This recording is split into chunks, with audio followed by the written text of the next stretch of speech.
I just want to end because in honor of Rabbi Avigdor Miller's Yortzeit today, Avigdor Miller's Yortzeit is today, Chav Zayin Nisan in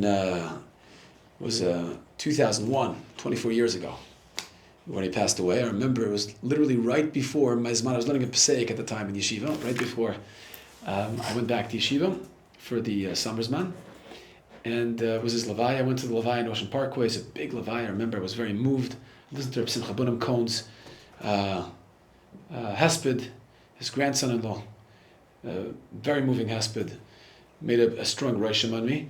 But really what I do want to share is a couple of weeks ago, I was here in LA davening Mincha at the Koilel, and next to me we had I saw a guy davening next to me. He was like Avigdor Miller's grandson, Rabbi Yisrael Brag. So I asked him after Mincha, I said, can you tell me a Maisa about your grandfather? And he told me this amazing story. I thought about it for a long time, for many, many days afterward. He said that when Avigdor Miller was sick with his final illness, they took turns being next to Rav Miller in the hospital. They had a whole rotation, and it was his turn the night before he passed away. They didn't know he was going to pass away the next day, but 3 o'clock in the morning he was sitting next to Avigdor Miller's bed, by his bedside, and he hears his grandfather, Rav Miller, whispering to himself quietly, and he goes, how can I thank you, Hashem? How can I thank you? How can I thank you? You gave me such good shidduchim for my children. And at that point, his grandson told me, Avigdor Miller was already in his 90s. His youngest child had been married for more than 40 years.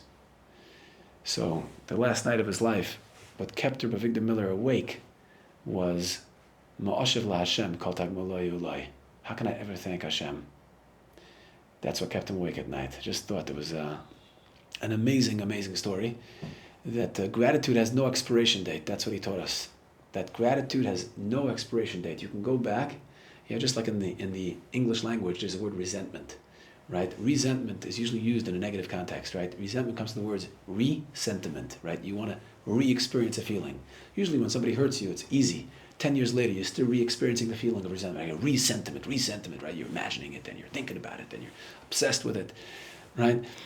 I asked ChatGPT, is there a word in English for resentment in the positive context? And they said no. In Hebrew, actually, there is. You know what it is? It's Pesach. It's Purim. It's Chanukah. Every Yom Tov, we're thanking Hashem for Allah Nisim from thousands of years ago. We re-experience feelings of gratitude all the time. It's mamash a big yesod in Yiddishkeit. So Avigdor Miller lived it. 40 years later, he's still thinking about the chesed Hashem did for him. So if you were to ask him, what could you do in his memory? I don't know if he would say learn a mission. Maybe he would say, think about a toiva that Hashem had done for you and try to re-experience that feeling of gratitude you had when you experienced that hatava. And thank Hashem for it.